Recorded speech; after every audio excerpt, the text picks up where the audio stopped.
నమస్తే అండి. మీ పేరు? నా పేరు పట్నాల హరిబాబు.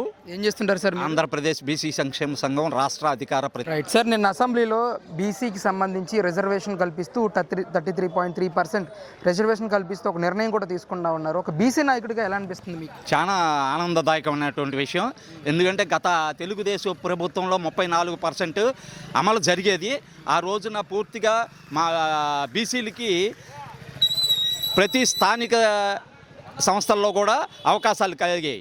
కానీ గత 5 సంవత్సరాల్లో ఉన్నటువంటి రాక్షస పాలనలో దాన్ని 24% కుదించటం వలన 16,800 ఉద్యోగాలు కానీ ఆ స్థానిక సంస్థల్లో ఉన్నటువంటి పదవులు కానీ మేము కోల్పోవటం జరిగింది.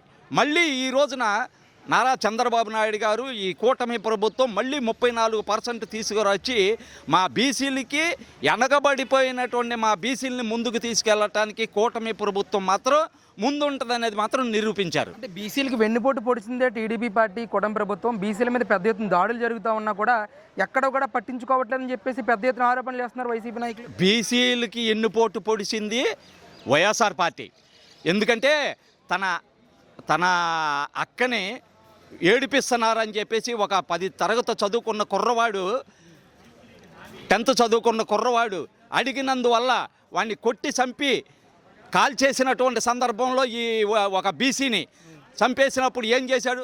అదే సిదిలి అప్పలరాజు కొడుకు ఒక బీసీ వ్యక్తిని యాదవ్ని బండితో గుద్ది చంపేస్తే చచ్చిపోయినటువంటి వ్యక్తి దగ్గరికి వెళ్ళి పరామర్శించకుండా చంపిన వ్యక్తి దగ్గరికి వెళ్ళి జైలుకి వెళ్ళి అతను ములాఖత్ చేస్తున్నాడంటే బీసీలకు అండగా ఉన్నది తెలుగుదేశం ప్రభుత్వమా వైఎస్ఆర్ పార్టీయా జగన్మోహన్ రెడ్డి? ఆలోచించుకోవాల్సినటువంటి అవసరం మా బీసీలకి పూర్తి అవగాహన ఉంది. రాబోయేది అక్కడ దాకెందుకు తెలుగుదేశం పార్టీ అధ్యక్షులుగా ఒక బీసీనే ఉన్నారు. నువ్వు అధ్యక్షుడి పదవిగా నీ బీసీని అప్పుడు మేము నమ్ముతాం. నువ్వు ఏమాత్రం వైఎస్ఆర్ పార్టీ కేవలం ఒక వర్గానికి మాత్రమే కొమ్ము కాసే పార్టీ, బీసీలకు అండగా ఉండే పార్టీ అయితే మాత్రం కాదు. ఫస్ట్ నుంచి ఆ రోజు తెలుగుదేశం పార్టీ ఆవిర్భావ దినోత్సవ సందర్భం నుంచి ఎన్టీ రామారావు గారు నుంచి ఈ రోజు వరకు కూడా బీసీలకు అండగా ఉన్నది ఒక తెలుగుదేశం పార్టీ మాత్రమే. అంటే బీసీలు అసలు రాజకీయంగా ఎదగడానికి తెలుగుదేశం పార్టీ అనేది ఎంతవరకు కృషి చేస్తుందంటారండి? మొదటి నుంచి కూడా ఈ రోజున మినిస్టర్లు అవని, రాష్ట్ర తెలుగుదేశం పార్టీ అధ్యక్షులు అవని, ఎమ్మెల్యేలు అవని ఎక్కువ మంది ఉన్నది బీసీలే. మీరు దాన్ని క్యాలిక్యులేట్ చేసుకుంటే జగన్మోహన్ రెడ్డి గారు ఉన్నటువంటి అతను 151 ఎమ్మెల్యేల్లో బీసీలు ఎంతమంది ఉన్నారు?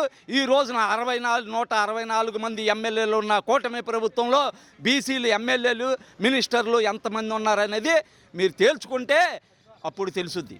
అంటే ఇక్కడ స్థానిక సంస్థలు కూడా రాబోతూ ఉన్నాయి ఎన్నికలకు సంబంధించి. దానికోసం ఈరోజు బీసీల మీద కపట ప్రేమ నటిస్తూ 33.3% రిజర్వేషన్ అనేది కల్పిస్తున్నామని చెప్పేసి మాట్లాడుతూ ఉన్నారని చెప్పేసి కూడా వైసీపీ వాళ్ళు ప్రధానంగా చేస్తున్న ఆరోపణ. దీన్ని ఎంతవరకు సమర్థిస్తారండి? సరే, యాక్చువల్గా కపట నాటకమే, కానీ మా బీసీలకి న్యాయం జరుగుతుందిగా. నువ్వు చేయలేదుగా. ఈ రోజున కూటమి ప్రభుత్వం చంద్రబాబు నాయుడు గారు, పవన్ కళ్యాణ్ గారు, నారా లోకేష్ గారు ఈ రోజున మా బీసీలకి అత్యధికంగా పదవులు ఇవ్వాలన్నటువంటి దీంతో ఈ రోజున 34%ని యాక్టివేట్ చేయటం జరిగింది. వారికి మా బీసీ సంఘాల తరపున పూర్తిగా శుభాకాంక్షలు, అభినందనలు తెలియజేస్తున్నాం. సార్, అసెంబ్లీ సమావేశాలు కూడా జరుగుతున్నాయి. అసలు ఎలా ఉన్నాయండి? అసలు వాటి తీరు చూస్తూ ఉంటే జగన్మోహన్ రెడ్డి లేని అసెంబ్లీ సమావేశాలు ఏ విధంగా అనిపిస్తూ ఉన్నాయి మీకు? అసలు ఈ రాజ్యాంగం మీద అతనికి ఏమాత్రం కూడా చిత్తశుద్ధి లేదు.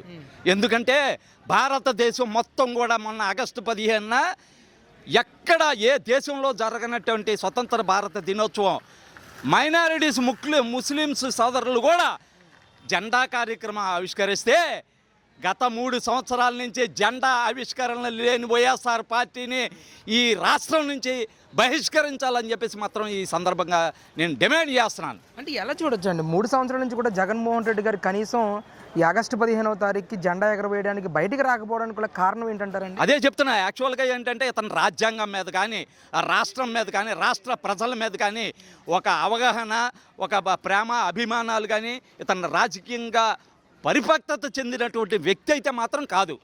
కేవలం అధికారం దాచుకోవటం, దోచుకోవటం. అదే కాన్సెప్ట్లో వైఎస్ఆర్ పార్టీ ఉంది కానీ ఏమాత్రం కూడా చిత్తశుద్ధి ఈ రాష్ట్రం మీద కానీ దేశం మీద కానీ అతను ఉంటే డెఫినెట్లీగా మొన్న ఆగస్టు 15 జెండా కార్యక్రమం వందనం చేసే ఉండేవాడు. చట్టాల మీద లేదు, రాజ్యాంగం మీద లేదు, ఈ దేశం మీదే అతనికి ఇది లేదు. కేవలం ఇన్కమింగ్ అవుట్ గోయింగ్. ఎవరైనా సచ్చారా, వచ్చామా, వెళ్ళామా, ములాఖాత్ చేసుకున్నామా, వెళ్ళామా.